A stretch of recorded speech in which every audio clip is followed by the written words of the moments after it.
pagi, sidang jemaat semua, ada sukacita. Kita akan memulaikan ibadah kita pada pagi hari ini. Saya undang sidang jemaat untuk bangkit berdiri. Kita mengangkat pujian seperti lusa rindu.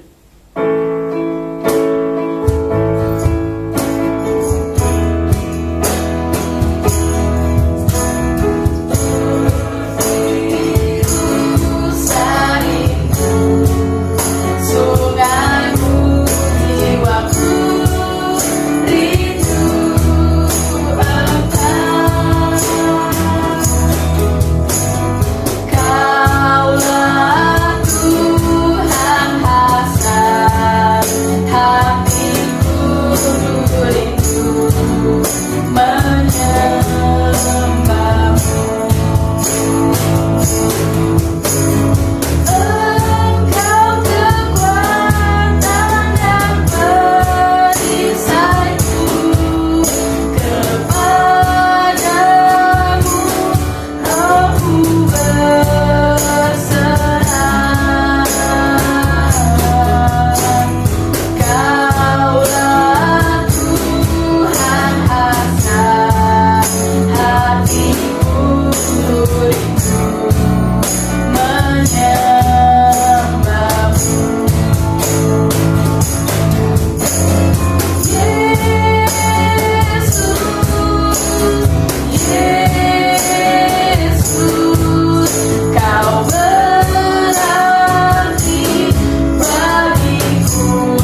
awal, pertengahan, dan pada akhirnya.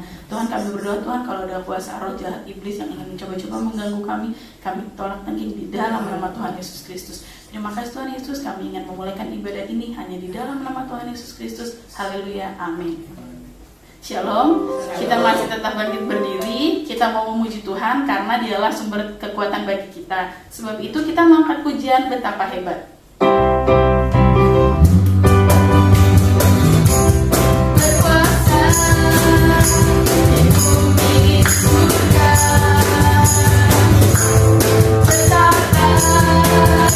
Dalam kemuliaan Dialah Tuhan Allah kita, namanya berkuasa, membela umatnya berkuasa, berkuasa di bumi di surga, bertata dalam kemuliaan. Dialah Tuhan Allah kita, namanya berkuasa, membela umatnya. Betapa hebat, betapa kuat, dahsyatnya Allah kita. Dia berjaya atas semua perbuatannya. Betapa hebat, betapa kuat, dahsyatnya Allah kita. Dia bernama Yesus Raja Segala Raja. Tuhan Allah kita berkuasa, berkuasa di bumi di surga. Bertata dalam kemuliaan. Dialah Tuhan Allah kita, namanya berkuasa, pembebas umatnya. Betapa hebat, betapa kuat, dahsyatnya Allah kita. Dia berjaya atas semua perbuatannya. Betapa hebat, betapa kuat, dahsyatnya Allah kita. Dia bernama Yesus Raja Segala Raja. Betapa hebat, betapa hebat, betapa kuat, dahsyatnya Allah kita. Dia berjaya atas semua perbuatannya. Betapa hebat, betapa kuat, dahsyatnya Allah kita. Dia bernama Yesus Raja Segala Raja. Tuhan Allah kita. Sidang Jumat dipersilakan untuk duduk. Saya yakin kita semua pasti mengalami kebaikan Tuhan dalam kehidupan kita masing-masing. Untuk itu kita mengangkat pujian betapa baiknya Engkau Tuhan.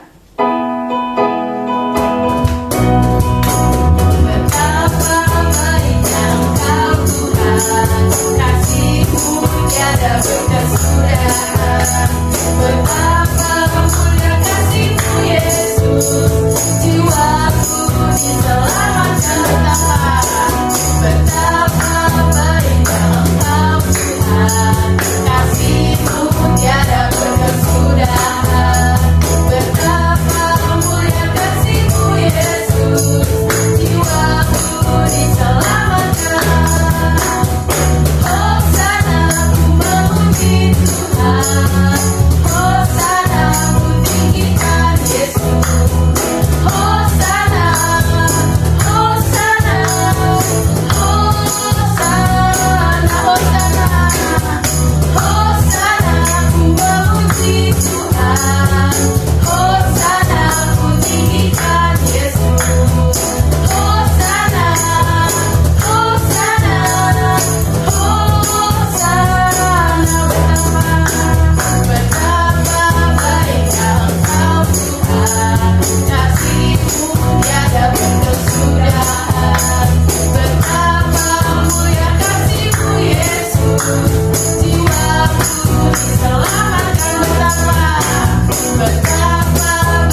kita ganti pujian kita dengan Allah ditinggikan.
Tiba saatnya kita akan mendengarkan sebagian daripada firman Tuhan. Saya undang sidang jemaat untuk bangkit berdiri. Kita mau angkat pujian Hanya Dekat Allahku.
Ku ingin selalu bersekutu denganmu, menikmati hadiratmu.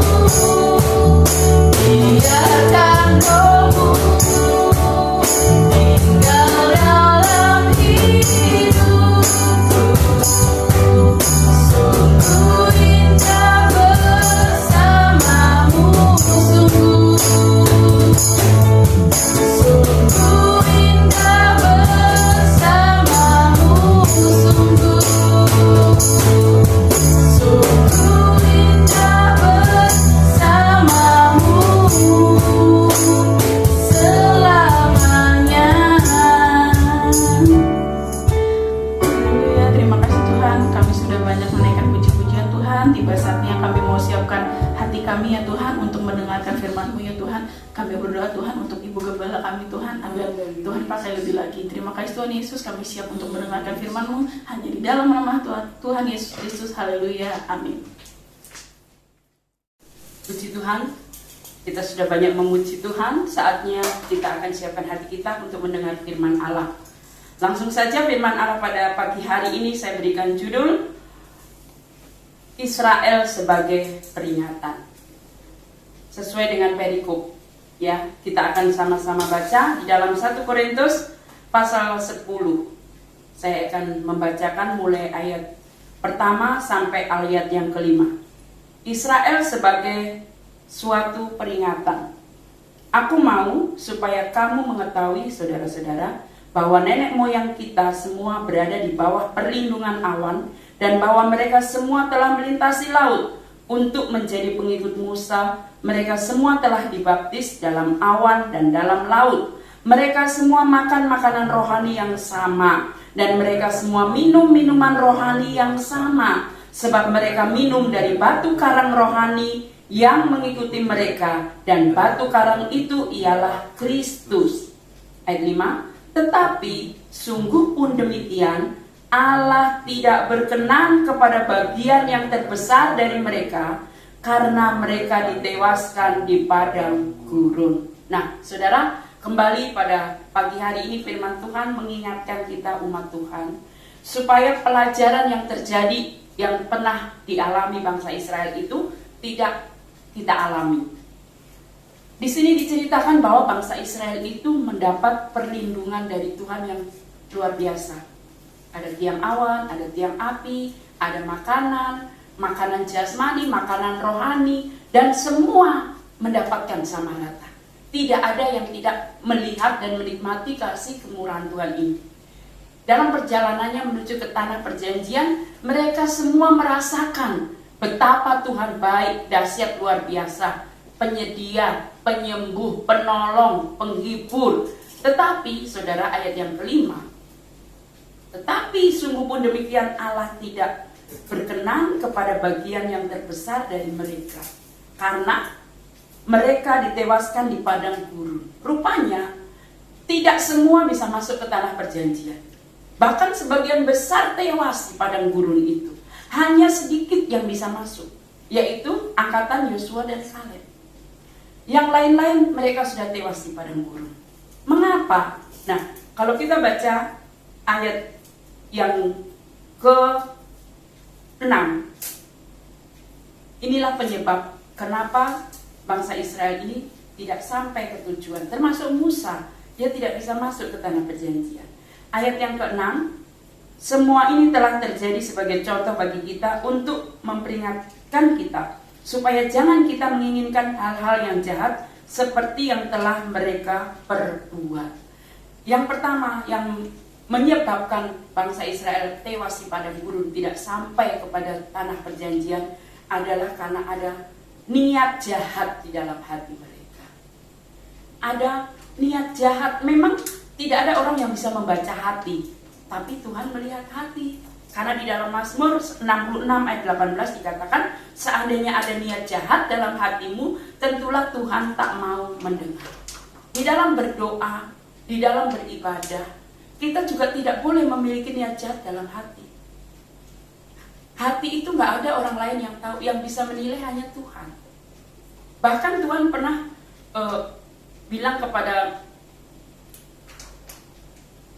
umat Tuhan dalam 1 Samuel 16 ayat 7, manusia melihat apa yang di depan mata, tapi Tuhan melihat hati. Jadi saudara, Tuhan dia maha melihat apapun yang tersembunyi di dalam hati kita. Rencana jahat sekecil apapun Tuhan tahu.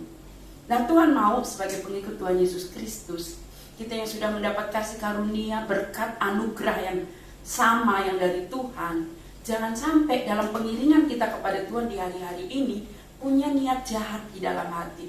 Kita menyimpan kejahatan, ya. Mungkin kejahatan itu kita tujukan kepada orang, kepada manusia, atau mungkin kepada Tuhan. Tuhan melihat. Ada banyak contoh dalam Kisah Rasul, saya gak akan bacakan. Ananias dan Safira. Ananias itu arti namanya saja anugerah, dan Safira itu arti namanya adalah cantik jelita. Pasangan suami istri yang dapat anugerah dan istrinya cantik jelita. Kayaknya satu pasangan yang sempurna, dan mereka pun mengenal Tuhan Yesus. Luar biasa, itu satu yang sempurna. Tetapi satu kali suami istri ini sepakat datang kepada Petrus, hamba Tuhan. Dia bilang bahwa dia akan menjual tanahnya, dan hasil pembelian tanah ini akan diserahkan kepada Tuhan, dipersembahkan kepada Tuhan di bawah kaki Petrus. Tetapi apa yang terjadi ketika tanah itu laku terjual? Tak sesuai yang dia pikirkan, karena sudah didoakan, harganya tentu jauh lebih besar dari yang dia pikirkan. Lalu dia bersepakat, kalaupun kita kasih, taruh kata, kita bilang tanah kita laku 100 juta, Petrus juga nggak tahu, mungkin lakunya 200 juta. Lalu dia bawa kepada Petrus. Petrus tanya, apakah betul tanah ini laku 100 juta? Betul, katanya. Tapi seketika itu juga apa? Ananias meninggal. 3 jam kemudian istrinya nyusul. Mungkin dipikir, wah lagi makan minum kali sama Petrus.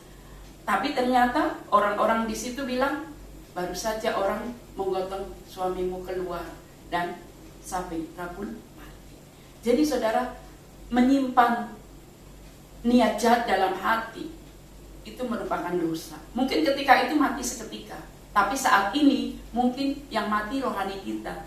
Rohani kita tidak bertumbuh walaupun kita benar percaya, mengenal, mengiring Tuhan. Nah, banyak contoh-contoh. Biasanya niat jahat itu memang timbul, kebanyakan itu selain dari rasa benci adalah tidak jujur, ya. Dalam hal, kalau ini tadi keuangan, dan ada banyak contoh yang lain, misalnya akan, kalau kita baca dalam Yosua 7 ayat 1, Tuhan bilang bahwa kamu harus memusnahkan semua yang ada di kota Ai.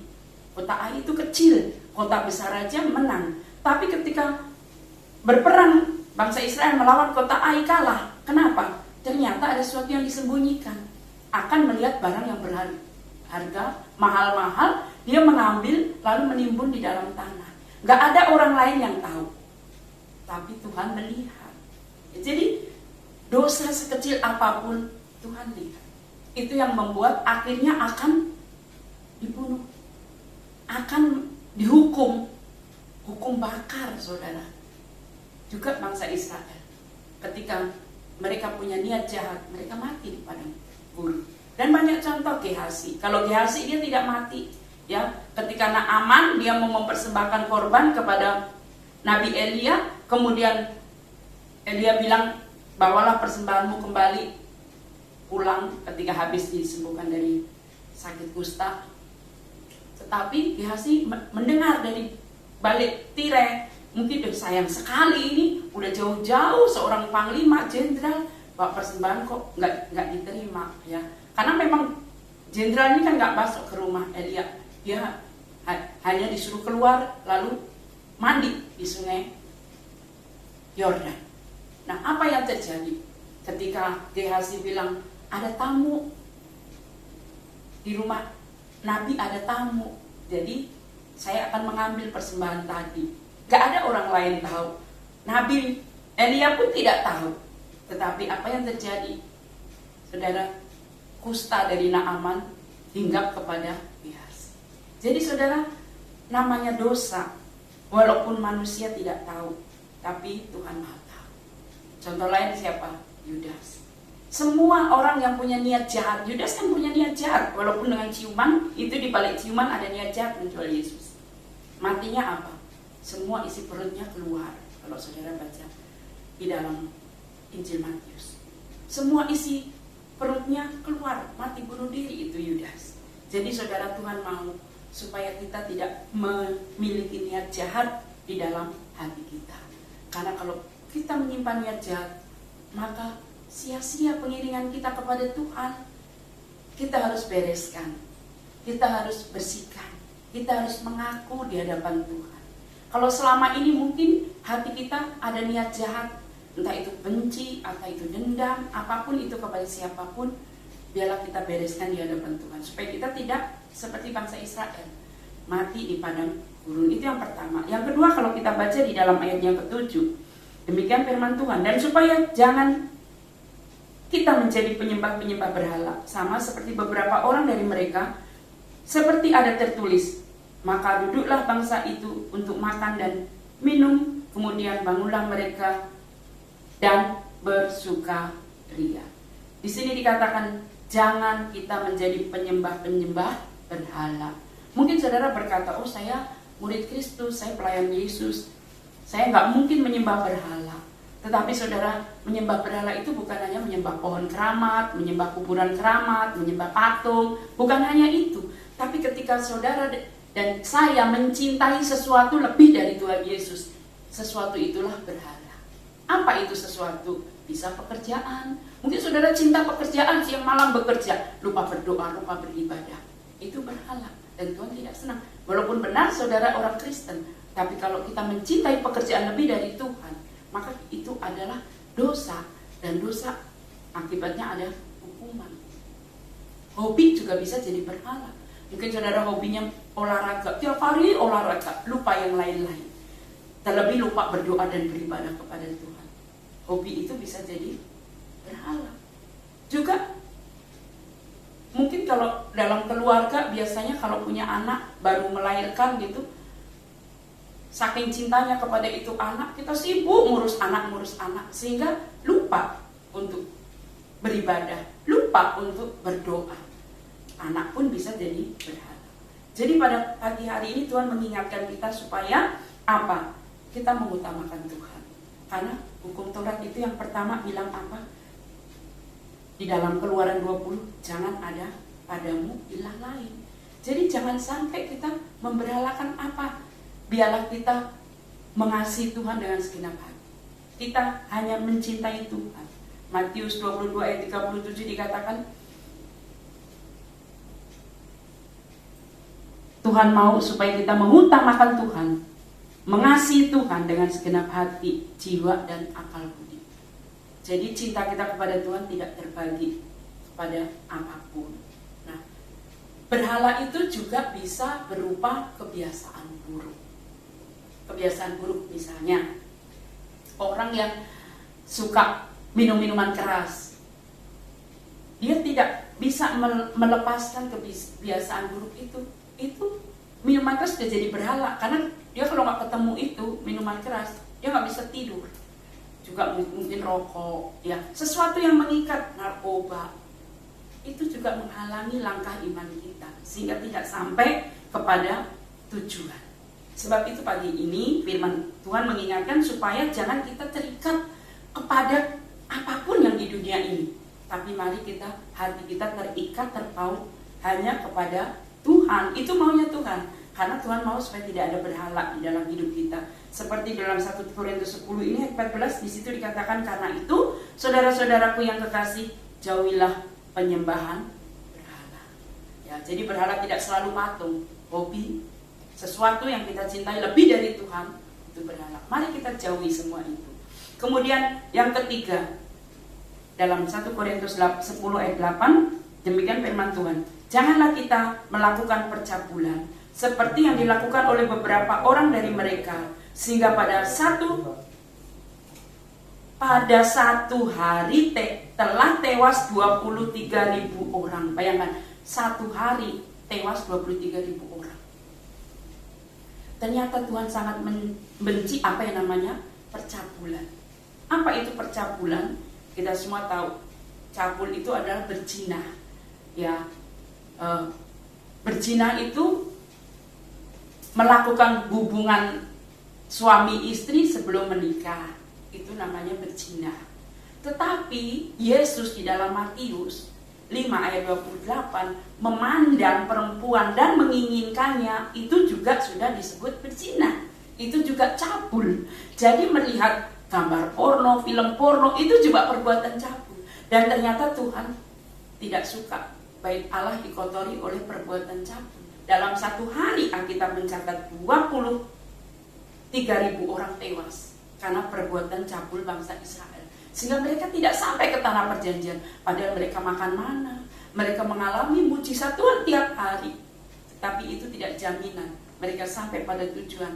Karena apa? Dalam perjalanan iman mereka diwarnai dengan penyembahan berhala, perbuatan cabul.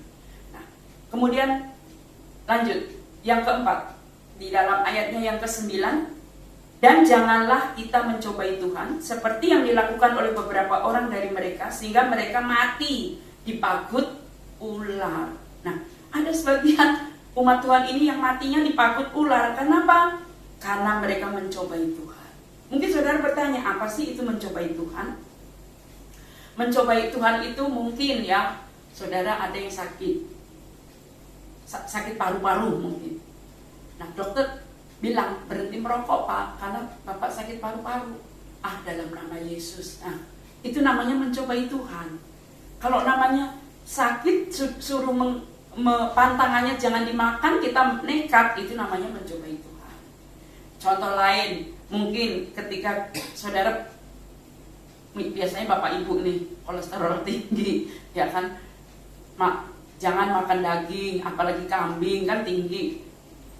Ada sate kambing banyak, kita makan gak apa-apa dalam nama Yesus. Ada babi, makan, semua makan. Akhirnya sakit, itu namanya mencobai Tuhan. Kalau sakit jangan salahkan Tuhan, kan sudah tahu kelemahan tubuhnya. Juga kalau kita berkendara, misalnya sudah ada larangan, dilarang main HP sambil berkendara, mentang-mentang udah mahir main HP, akhirnya terjadi kecelakaan, jangan salahkan Tuhan. Kalau di jalan tol kan juga dibilang sekian kilometer per jam. Wah, mentang-mentang jalan tol ngebut. Nah, itu kan kadang mobil itu punya kapasitas. Ketiup angin, ada mobil yang ketiup angin, dia oleng, ya kan? Nah, jadi kita juga harus mengikuti peraturan. Jadi kalau misalnya kita bertindak hati-hati, itu bukan berarti kita kurang iman, ya. Gak punya iman, masa makan daging aja takut, gitu kan? Kadang orang begitu, gak punya iman, masa ngebut aja takut. Bertindak hati-hati itu bukan berarti tak beriman, tetapi kita mau belajar untuk taat peraturan.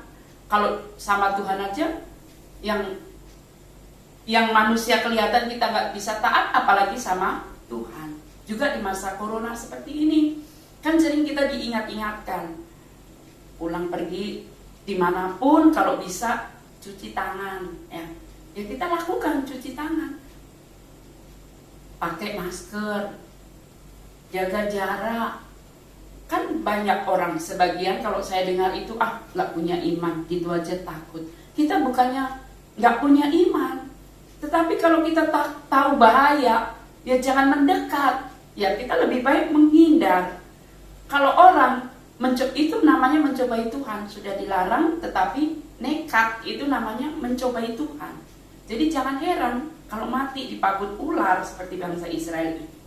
Sebab itu, saudara, mari kita mau belajar untuk tidak mencobai Tuhan dengan apa yang sudah firman Tuhan sebutkan tadi.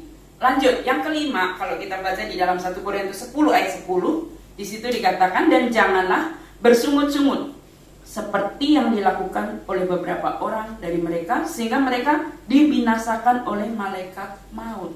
Rupanya orang yang suka bersungut-sungut itu Tuhan juga tidak berkenan, sehingga mereka sebagian binasa. yang membinasakan malaikat maut. Tuhan membinasakan orang yang bersungut-sungut. Di dalam Yakobus 5 ayat 9 di sana dikatakan, saudara-saudara, janganlah kamu bersungut-sungut dan saling mempersalahkan, supaya kamu jangan dihukum. Sesungguhnya hakim telah berdiri di ambang pintu. Jadi saat kita bersungut, itu hakim sudah siap untuk mencatat persungutan kita. Sebab itu saudara, kita harus belajar untuk selalu bersyukur. Di waktu senang maupun susah, waktu sakit maupun sehat. Bagaimana supaya kita bisa bersyukur? Mengingat segala kebaikan Tuhan. Kebanyakan orang sulit bersyukur karena apa? Suka membanding-bandingkan dirinya dengan orang lain. Padahal setiap orang punya masalahnya sendiri, punya berkatnya sendiri. Contoh, saudara gak punya mobil, melihat orang punya mobil, kadang kita, enak banget sih dia punya mobil, kenapa saya cuma punya motor? Kalau kita memandang begitu terus, maka kita tidak akan bisa bersyukur. Padahal saudara masih bersyukur punya motor, ya kan? Masih bisa pergi kemana-mana. Juga bukan berarti yang punya sepeda, lalu enak banget punya motor, saya kok cuma punya sepeda. Kita pun harus bersyukur punya sepeda. Setidaknya kita tidak harus berkeringat, kita bisa pergi kemana-mana dengan sepeda. Demikian pula orang yang berjalan kaki tidak selalu harus bersungut-sungut. Loh, enak banget orang punya sepeda, saya cuma jalan kaki. Saudara bersyukur masih punya kaki. Coba lihat, banyak orang gak punya kaki, tapi mereka mau bekerja, mereka mau berkarya. Itu motivator yang gak punya tangan kaki itu, dia aja bisa bersyukur tanpa tangan dan kaki. Kalau dia bisa menikmati hasil kerjanya, itu bukan berarti dia tidur di rumah, tapi dia bekerja, bangun pagi. Saya melihat itu satu kisah ya, di Hong Kong itu ada anak SMA 17 tahun ditabrak mobil, jadi lumpuh total dari kepala sampai kaki. Orang pikir mungkin dia mati, memang tadinya kurus kering, hampir mati, tapi dia punya semangat hidup. Jadi walaupun dia lumpuh total, sekarang tubuhnya sudah gemuk, saya perhatikan. Terus bekerja, jam 4 pagi dia harus bangun, pakai kursi roda. Kalau di luar negeri itu kan, kalau orang kebutuhan khusus itu kan memang diistimewakan ya, naik kereta bisa, bekerja pun bisa. Pulang malam, sehingga dia harus sewa pembantu ya, untuk mengantar dia pulang pergi kerja. Dan dia, kalau di luar negeri itu kan kalau umur 17 sudah nggak, orang tua tidak campur tangan, sewa apartemen sendiri, orang tuanya sendiri, dia bisa menggaji pembantu sendiri, kerja sendiri. Jadi saudara yang saya kasih dalam Tuhan, kenapa dia bisa lakukan itu? Dia tahu bersyukur. Coba kalau dia bersungut-sungut, pasti dia nggak mau berusaha. Ayat yang terakhir, ayat 11-12. Ayat 11 dikatakan, semuanya ini telah menimpa mereka sebagai contoh dan dituliskan untuk menjadi peringatan bagi kita yang hidup pada waktu di mana zaman akhir telah tiba. Jadi peringatan itu untuk kita yang hidup pada akhir zaman. Karena rupanya sifat manusia akhir zaman itu tadi, suka pergi ke penyembah, mencintai sesuatu lebih dari Tuhan, ya. Tidak tahu bersyukur. Lalu ayat 12, sebab itu siapa yang menyangka bahwa ia teguh berdiri, hati-hatilah supaya ia jangan jatuh. Jadi semua ini firman Tuhan tentangkan supaya apa? Kita berhati-hati. Jangan merasa, oh aku gak mungkin begitu, imanku kuat. Dalam perjalanan itu banyak iblis itu selalu memberikan iming-iming ya, supaya kita jauh dari Tuhan. Tetapi pada pagi hari ini kalau firman Tuhan mengingatkan juga, jangan kita mempunyai niat jahat. Sekecil apapun kejahatan itu tidak menyenangkan hati Tuhan.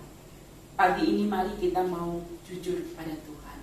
Kalau mungkin kita melakukan 5 hal yang sudah saya sebutkan di atas, dalam 1 Yohanes 1 ayat 9 dikatakan, jika kita mengaku dosa, maka ia adalah setia dan adil, sehingga ia akan mengampuni segala dosa kita dan menyucikan kita dari segala kejahatan. Pagi ini jangan kita menutup-nutupi. Kalau kita sudah terlanjur melanggar firman Tuhan, supaya iman kita itu tidak mati. Mungkin kita tidak mati seperti Ananias dan Safira, seperti bangsa Israel yang dipagut ular, ada yang dipukul oleh malaikat Tuhan. Mungkin kita tidak mati lalu dikubur, tapi rohani kita mati. Nah, sebelum kita mengalami kematian rohani, mari kita belajar seperti Daud. Daud itu Alkitab mencatat dia orang yang berkenan kepada Tuhan. Tapi apa dia nggak pernah dosa? Dia pernah berdosa zina dengan Betseba. Berdosa pembunuhan, dia membunuh suami Betseba supaya nggak ketahuan dosanya. Dosanya bertubi-tubi, bertumpuk-tumpuk. Tapi ketika Nabi Nathan datang kepadanya, nanti saudara bisa baca itu di 2 Samuel 12 ayat 1-13. Daud bilang apa? Daud, dia merespon dan minta ampun kepada Tuhan. Tuhan mengampuni Daud, dan Tuhan itu kalau mengampuni, dia bukan sekedar mengampuni, tapi memberi kasih sayang yang dahsyat lebih luar biasa. Seperti anak yang terhilang itu, ketika dia balik kepada bapaknya, minta ampun, bertobat, dari jauh bapaknya sudah berlari menyambutnya. Sehingga anak bungsu itu bukan hanya diampuni, padahal kalau kita pikirkan, pasti gak diterima tuh minta ampun pun. Dia diampuni, malah dikasih jubah, kasih baju, kasih cincin, kasih sepatu, dibikinin pesta. Itulah Bapa kita, Tuhan kita Yesus Kristus. Kalau kita mengaku dosa, dia bukan hanya memberi anugerah pengampunan, tapi dia beri kasih karunia yang lebih dan lebih. Karena Tuhan mau kejujuran kita. Kalau saudara nggak percaya, misalnya seorang anak, dia melakukan kesalahan, saat dia mengaku kepada orang tuanya, pasti orang tuanya ini akan respect ya. Dia akan lebih respect dan lebih mengasihi anaknya ini karena sudah jujur. Beda kalau ditutup-tutupin, pasti orang tua akan bercuriga terus. Ini anak besok akan berbuat sesuatu yang lebih besar lagi, dosa yang lebih besar lagi. Nah, beda dengan Saul. Saul juga melakukan dosa, melakukan pelanggaran. Tapi ketika ditegur oleh Samuel, dia tidak minta ampun. Dia malah menyalahkan ini semua gara-gara rakyat yang mendesak aku. Ya. Diceritakan ketika itu Saul disuruh menumpas semua Bani Amalek. Jangan ada satupun yang dibiarkan hidup. Tapi rajanya dia selamatkan. Lembu sapi yang gemuk-gemuk dia simpan, padahal untuk dia sendiri. Kemudian Tuhan menegur lewat Nabi Samuel. Kenapa engkau lakukan itu? Dia tidak minta ampun seperti Daud. Dan apa yang terjadi? Ketika Saul menutupi dosanya, justru Tuhan menghukum Saul. Saul dipecat jadi raja. Bukan hanya dipecat jadi raja, akhir hidupnya Saul ini juga akhirnya ditolak oleh Tuhan, binasa. Sebab itu saudara, pagi hari ini, kalau kita dalam perjalanan iman kepada Kristus, mungkin sudah melakukan satu pelanggaran kepada Tuhan. Entah itu kita menyembah berhala, mencintai sesuatu lebih dari Tuhan, entah kita berbuat cabul, entah kita berzina, entah kita mencobai Tuhan. Kalau kita minta ampun kepada Tuhan, Dia Allah yang penuh kasih dan kemurahan. Kalau kita sudah minta ampun, Tuhan akan membantu kita. Karena hanya Tuhan yang bisa mengubah sifat seseorang. Tuhan akan bekerja dalam hidup kita, sehingga kita menjadi seorang yang dikuduskan, dibaharui. Seperti Daud, ketika dia minta ampun, dia dikuduskan, dibaharui. Juga anak bungsu itu ketika dia minta ampun, dia mendapat kasih sayang yang sempurna dari bapaknya. Nah, pada pagi hari ini, firman Tuhan tidak saya lanjutkan, perpanjang. Pemain musik saya undang maju. Kita akan naikkan satu pujian, selidiki aku, lihat hatiku. Sebagaimana Daud, dia pernah berkata kepada Tuhan, selidiklah aku ya Allah, dan kenalah hatiku.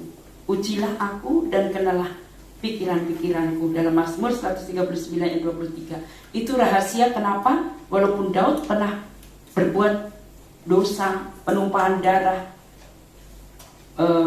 menyimpan kejahatan, niat jahat dalam hati untuk membunuh, tetapi dia diampuni Tuhan karena dia selalu minta ampun sama Tuhan. Pun pagi ini, selidiki aku, lihat hatiku.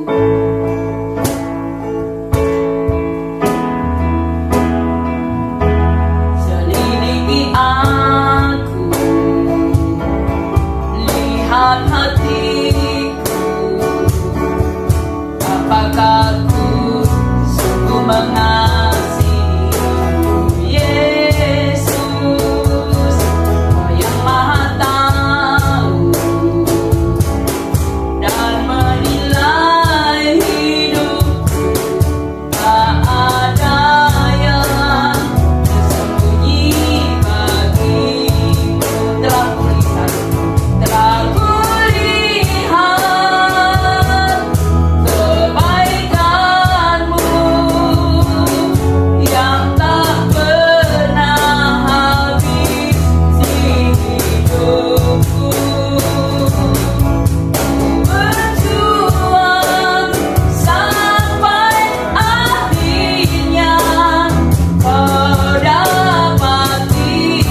firman-Mu sudah berhenti berbicara, tapi biar Roh Kudus berbicara lebih dalam hidup kami.